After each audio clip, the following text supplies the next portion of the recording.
Alright guys, my name's Avery White. I'm going to be talking with you today about some researched effective practices or best teaching practices that I did some research on for this project. And I guess to preface it, I'm doing it for a lot of the strategies can be used throughout different grade levels and different content areas, but I'm going to be focusing specifically on secondary history. So a brief overview before we get going. Once again, just want to stress the importance of using research best teaching practices. It's really something that I think is important. I really didn't know too much about it at the beginning of my college career, but as we move forward and really have gotten into the classroom a lot more, I just see the importance of staying, well read on the different research and whatnot, a lot of the peer-reviewed articles, in order to just be able to stay up to date on the best teaching practices so you can deliver to your students. You want to be able to be the most effective teacher you can be, and in order to do that, you need to stay up to date on the different methods and successful ways to instruct your students. And that includes doing a lot of things we did in this classroom with using different technology for assessments, whether it's Kahoot or just always staying up to date on things like that. So some successful methods that I've encountered is what we'll talk about today. And the three are read alouds, and I'll go into a little more detail with that in the coming slides. Group work, and specifically mid-stability group work. I know some people don't like group work too much, especially if you're the one in the group doing the work. Sometimes you feel like you get stuck with being the leader or carrying someone else's load. But there's a lot of good literature that supports group work, and once again, we'll get into that a little later. And the last thing we'll be talking about is strategies for reaching ELL, or English Language Learner, students. And this is something that the first two, read alouds and group work, is something that I've had a lot of practice with actually in the classroom, in live practice and whatnot. But the ELL and ESOL students is something that I've just started learning more this semester and last semester, and it's something that I think I will encounter in my classroom moving forward, so I thought it would be good to do some research on that and figure out what's the most effective way I can help those students. So read aloud. So at first, it took me a while to get sold on read alouds once I first discovered them, but they can be used at any grade level. If you just think about them from face value, it just maybe sounds a little elementary or just a little not mature enough for some of the students, but it definitely is effective in secondary. It's a great tool for sparking discussion, and that is something that, especially in a secondary history class, something you need. You need to be able to spark discussion. You don't want to lose the class fall asleep. Some of the material is not the most interesting sometimes. So it's a great tool for sparking discussion, and it involves the class. So what you can do is you can pause throughout your read, especially if it's a shorter read, a few paragraphs, couple paragraphs. The way I like to do it is I just give the reading to the class so they can follow along on their own, and then I'll read it. And pause periodically, ask questions. That kind of gets into the next part, is assist students who have comprehension issues, and it's ample opportunities to model for students. So it's been proven in a lot of the research that read alouds is a great way to help students develop their comprehension skills, because you can pause and model for students. So, for example, say there's a word that maybe a little long or confusing, or a name. You can pause there and ask the students, "Hey, does anybody know what this means?" Some do, some don't. In order to help them, you can model how to use context clues, or to look in the sentence before or after the word, or the actual sentence, and help them try to figure out what the word is if they may not actually know what the word is. And it's great to just pause, ask questions, keep everyone in the discussion, and I use it a lot in my world history classroom, and it was a great way to kind of keep the class involved in the content. So group work.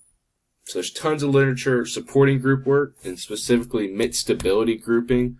That's something that I've had a lot of success with, and a lot of people recommend that. So I like the mid-stability group work, which is, you can decide however you'd like to split up the groups, but with mid-stability, you can look at, their test score average and get a nice spectrum in one group. Some some higher test score people, some lower and mid. And it's a great way for students to, get around their peers and to learn from each other. It allows them the opportunity to self-assess against their peers, so they can be in the group when they're sharing their information and whatnot. They can kind of compare themselves to other students in there, so they can self-assess themselves. It also allows opportunities for enrichment and remediation. I know that's something big that we focus on. It allows enrichment for maybe those students who are in the upper level of the group or the test average. It allows them the opportunity to maybe take on a leadership role or to use a little more creativity in the group. It also allows for remediation for the students who may be kind of falling behind. They get the opportunity to maybe relearn some things and to learn from other students. It's a great way to break down the content into smaller pieces. So I like to use it with events. Like if I'm doing the French Revolution, I actually use this in a classroom. I broke everybody into groups and gave each group an event of the revolution. So they had to research it. They use technology as a great way to differentiate. So they had to research the event, and then each group would present the event to the whole class. So it's a great way to break down a big, issue down into smaller issues. And reaching ELL students. So this is the part that I don't have too much practice with actually, performing, but it's something that I think in the schools that I may be employed in, I think it would come in handy with just kind of the students that will be in my classroom. So a couple of the important things that I pulled from this article that I'll show you on the next slide is introducing key vocab to form background knowledge, and that's great for even non-ELL students.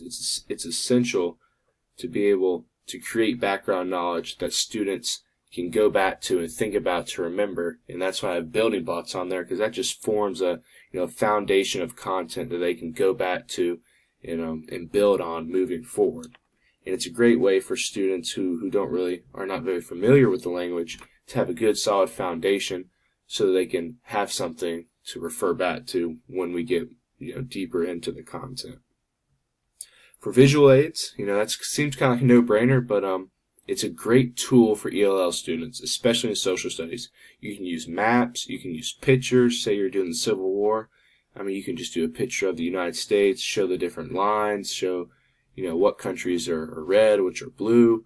It's just a great tool for visual aids to help reach ELL students or students who may struggle with the English language. And once again, it's a great way to differentiate for your English-speaking students or your normal students. Not normal, I guess that's probably the wrong term to use, but it's a great way to differentiate. Just kind of mix up the content and not just make it just straight PowerPoint or just reading for social studies.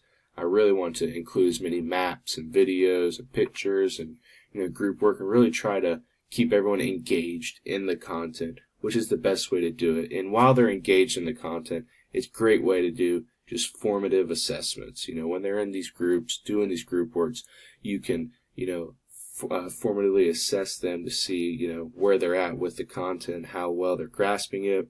I like to do when they're in groups, let them individually answer, kind of learning objectives at the end of the day, which allows them to, kind of, once again, self-assess themselves, see where they're at, but I can also look at that data and see where they're at as well. So here are my sources. The one that's mentioned that talked a lot about the ELL students, and that's this article right here, the New Immigrants, New Challenges, High School Social Studies Teachers and English Language Learners Instruction.